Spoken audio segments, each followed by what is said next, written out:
ओम श्री साई राम। 12वां अध्याय प्रारंभ। नारद जी बोले, जब भगवान शिव चले गए तब शोकग्रस्त बाला ने क्या किया। श्री नारायण बोले, इस प्रकार श्री कृष्ण से युधिष्ठिर जी ने प्रश्न किया था।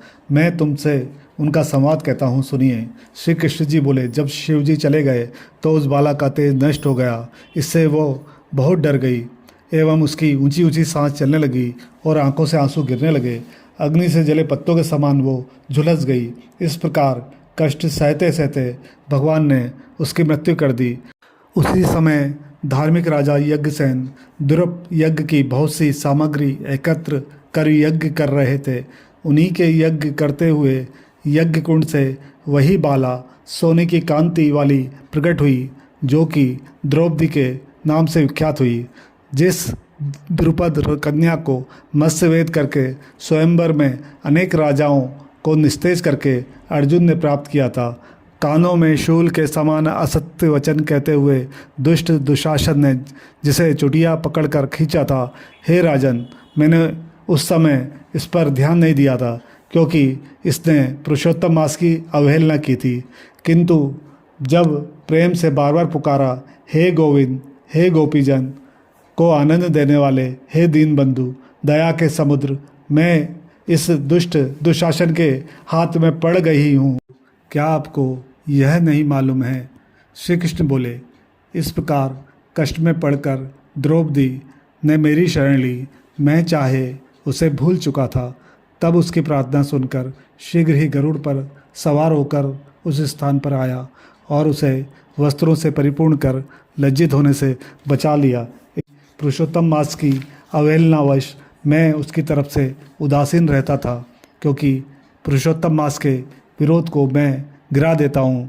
इसलिए अब आगामी पुरुषोत्तम मास की तुम सेवा करो। 14 वर्ष पूरा होने पर तुम्हारा कल्याण होगा। हे पांडुपुत्र, इस द्रौपदी के बाल जिन्होंने खींचे या देखे हैं, मैं उन दुष्टों की स्त्रियों को केशहीन करूँगा। तुम दुर्योधन आदि पापी राजाओं को यमपुर भेजकर शत्रुओं को दंड देकर स्वयं राजा होंगे।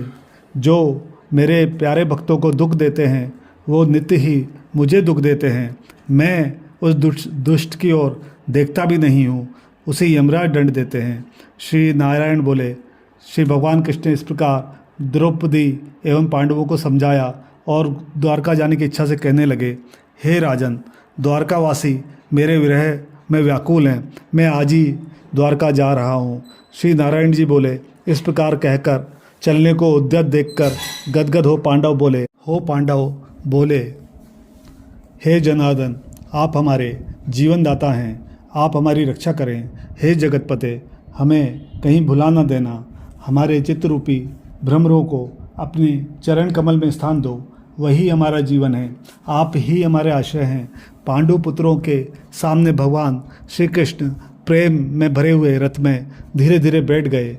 पांडव कुछ दूर उनके पीछे चले, जिन्हें श्री कृष्ण ने कुछ दूर जाने पर लौटा दिया और आप द्वारका चले गए। नारायण बोले, श्री कृष्ण के द्वारका चले जाने पर राजा युधिष्ठिर तपस्या करते हुए तीर्थों में विचरने लगे। हे ब्राह्मण, श्री भगवान के प्रिय पुरुषोत्तम मास में मन लगाकर भगवान श्री कृष्ण के वचनों को याद करके अपने भाइयों तथा द्रौपदी से बोले, हे भाइयों, आपने पुरुषोत्तम मास की महिमा तो सुनी ही है। पुरुषोत्तम की पूजा के बिना कैसे सुख प्राप्त हो सकता है। जिस प्राणी ने पुरुषोत्तम पूजन किया वही भारतवर्ष में धन्य है तथा श्रेष्ठ एवं पूज्य है। इस प्रकार पांडवों ने सब तीर्थों में घूमते हुए पुरुषोत्तम मास आने पर उसका व्रत नियम पूर्वक किया। अंत में भगवान कृष्ण की कृपा से 14 वर्ष पूर्ण होने पर उन्होंने निष्कंटक राज्य प्राप्त किया। 12वां अध्याय समाप्त।